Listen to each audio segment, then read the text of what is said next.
ખરેખર ખૂબ જ ખુશીનો દિવસ છે. પ્રદેશની જનતાએ ખૂબ જ ભરોસો કરીને આ ઐતિહાસિક જીત આપી છે. હું દિલથી પ્રદેશના લોકોને આભાર વ્યક્ત કરીશ અને જે માન્ય આપણા પ્રધાનમંત્રી નરેન્દ્રભાઈ મોદીજીએ વિશ્વાસ મારા પર અને પ્રદેશ પર રાખ્યો છે એમાં જનતા કાયમ ઉતરી છે.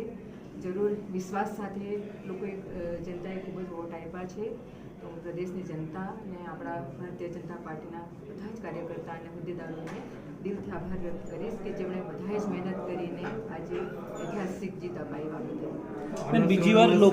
બીજી વાર લોકોએ વિશ્વાસ મૂક્યો છે આપના ઉપર, અપેક્ષા પણ વધી ગઈ છે. શું સપના છે અને કઈ રીતે વિકાસના કામો કરશો, કયા પ્રાથમિકતા રહેશે?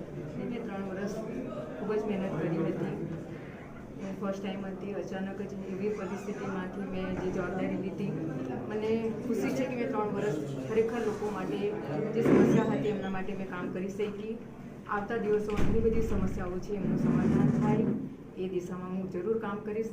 મારી સામે 5 વર્ષ છે, રાત દિવસ મહેનત કરીને જે પણ પ્રદેશની સમસ્યાઓ છે જે આપણે મેન એજન્ડામાં પણ લીધા છે એ બધી જ સમસ્યાઓના સમાધાન થાય અને લોકોના હરેક હક અને અધિકાર મળી જાય એ રીતના હું આવતા દિવસોમાં હું કામ કરીશ.